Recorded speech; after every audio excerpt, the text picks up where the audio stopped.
Hi, it's the M.L.M for the Soul Channel. I do have a new topic for today. Before I begin, I just would like to say, may the words and expressions of my mouth, thoughts and meditations of my heart find favor and acceptance before you, Hashem. So continuing on with Mesillas Yesharim, it's called The Way of the Upright or the Path of the Just by the Ramchal, Meshamayim, and this is from Art Scroll Yafa edition. I will have a link below to Art Scroll so you can check out all they offer. This is part 14, Baruch Hashem, and finally this part will be concluding the first chapter, Baruch Hashem, and then the following time we'll BeEzrat Hashem start chapter 2. So again, this is going to take a while. This is how big the book is, the Sefer, and so this part is just going to probably be a little shorter than we usually do, because this is actually going to be the summarizing of the whole chapter that I went through, and so it kind of gives you a nice overview, but it's also, of course, to first learn the first chapter and then get to the summary, and that kind of gives you a closure of the whole thing.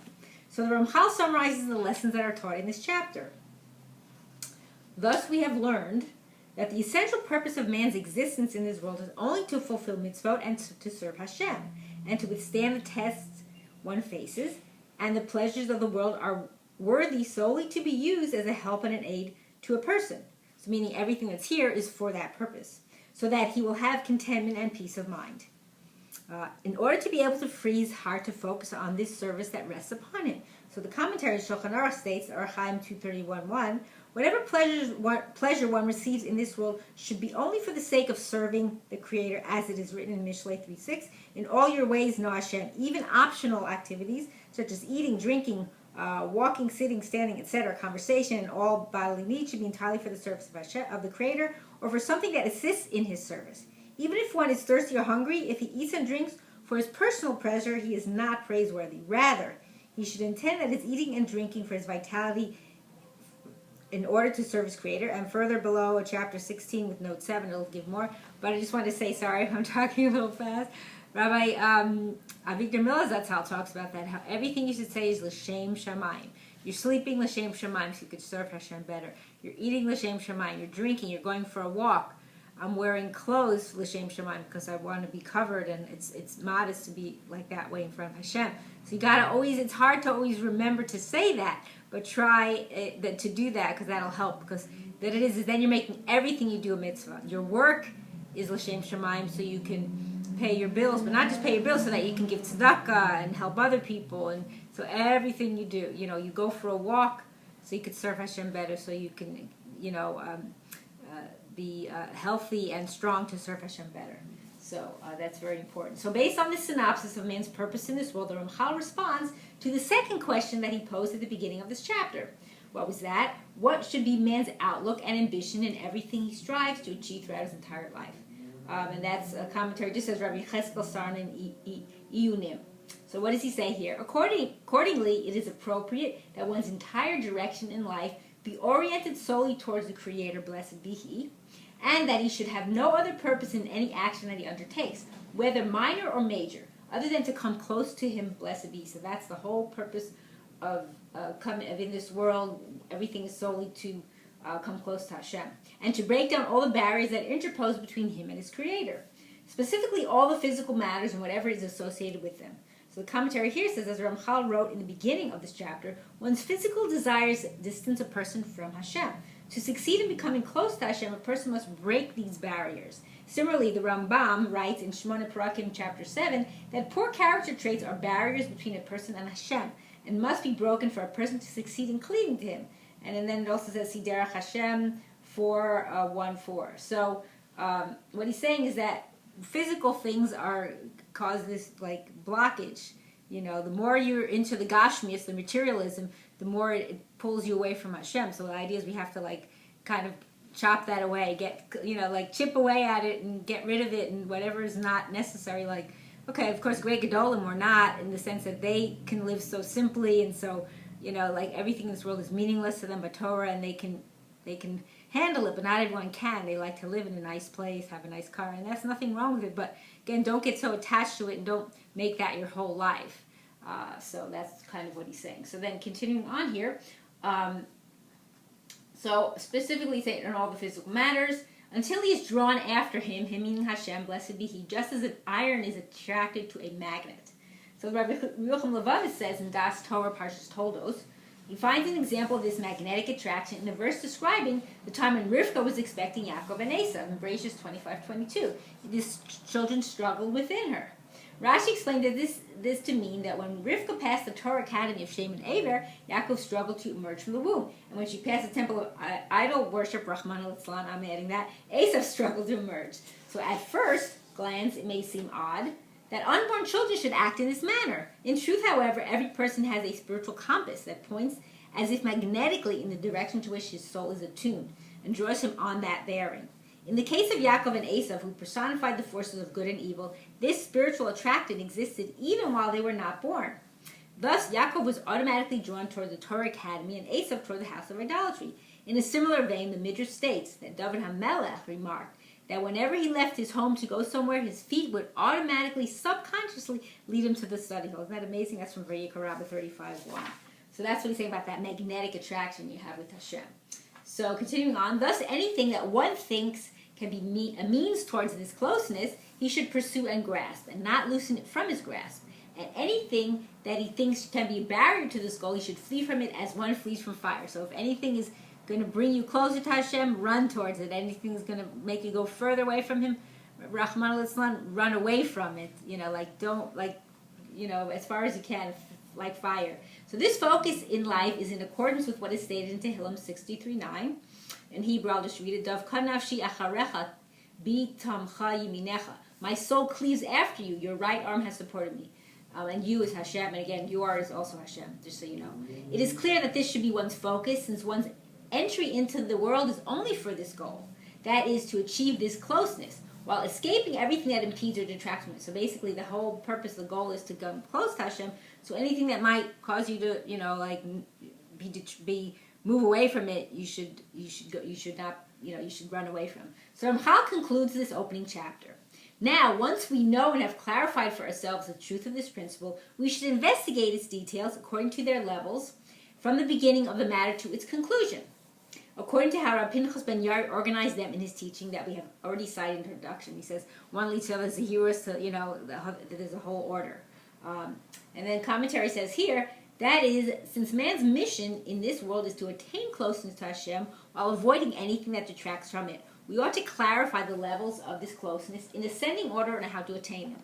So again, I could look at just the beginning, the table of contents, and says like Zehiras, and then Zeriz, after Zehiras comes Zerizos, and then after Zerizos comes Nikia, so etc. So that's kind of the order, in ascending order.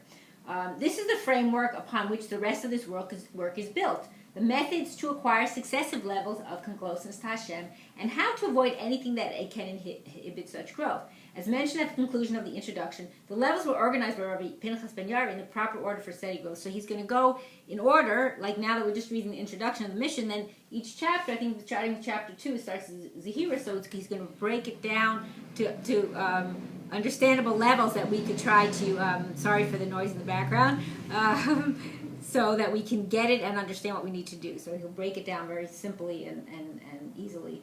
Okay, so continuing on. And they are as follows. Oh, here he mentions them again. Sorry, I didn't realize that. So the Pinchas ben Yair, here he mentioned them. Zehiras, I'll read them in English, in Hebrew and English. Zehiras, which means vigilance. Zerizus, which means alacrity. Nikios, with cleanliness. Prishut is abstinence. Ha-tahara is purity. Ha-chasidut is piety. Ha-anava is humility. Yirat ha'chet is fear of sin. And the kedusha, which is holiness. So then a little more additional information here. It says, it is clear from the Ramchal's words throughout the Sefer that these traits are not merely vehicles for attaining closeness with Hashem.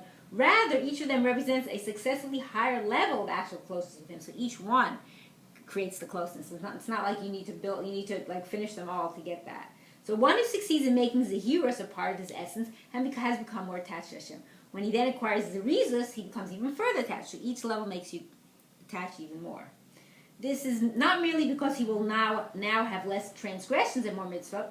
It is, in fact, because exercising care in one's deeds, i.e. practicing Zehiros, is itself an experience of attachment to Hashem.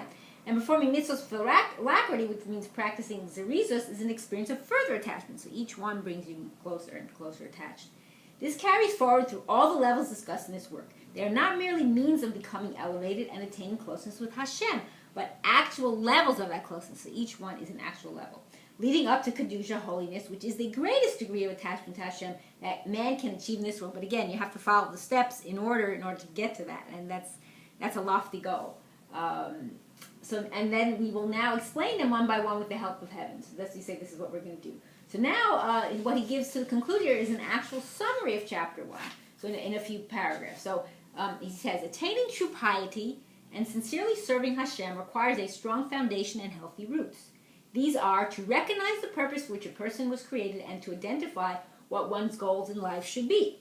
Our sages have taught that the world in which we live is not our ultimate destination, but merely a place in which to prepare for the world to come, where we will delight in closeness to Hashem. The mitzvot, which can be performed only in this world, are the means of preparing for this eternal delight and earning it. Moreover, they are the means through which one is able to cleave to Hashem, which is the ultimate good and the true perfection. The world is filled with material attractions that, if followed, draw a person away from the ultimate good. In fact, every situation in this world presents a challenge to one's mission of becoming closer to Hashem. To the extent that one succeeds in overcoming these challenges, he will attain that closeness and ultimate rejoicing. So the more that you could get further, the more that you can move away from the material and come more to the spiritual, that's how you get more of the closeness. So the entire world was created to serve mankind in this endeavor. Thus, if one succumbs to its enticements and lets himself be pulled away from Hashem, he degrades all of creation along with himself. But if one cleaves to Hashem and utilizes the world for his service, he elevates all of creation along with himself. So that's what I mentioned in other videos, other parts, that's what happens is when you do more for Hashem, like in his service of Hashem, you're bringing the world into more of a holy place where Chas v'Shalom, Rahman al-San, you go the other way, it's causing more of what we're dealing with now, the trephus and what we don't want to see. So logic also dictates that this is man's purpose in life. How can this world be man's true destination when life here is filled with trials and tribulations, ultimately ending in death? Moreover, if man had been created for the sake of enjoying this world, Hashem would not have endowed him with a soul that is greater in spirituality than even the angels, and that finds no pleasure in material matters. Clearly, the purpose of the soul is to enable man to serve Hashem in this world and to enjoy the delights of the world to come. This, then, is the very purpose of man's creation. Realizing this opens one's eyes to the importance of the mitzvot and the divine service and the degree to which one must be meticulous with them. They directly impact one's eternal spiritual state, very important statement, which is more precious than anything else. It follows that one's entire focus in life, again a very important statement, should be on the goal of becoming closer to Hashem and avoiding anything that can distance one from Hashem. The remainder of this work will teach the step-by-step process by which this goal is attained, and that will be continued next time, BeEzrat Hashem. And I hope and pray that we will all merit to live and see the coming of Mashiach speedily in our days and the rebuilding of our final and everlasting Beit HaMikdash. Amen, and thanks for watching.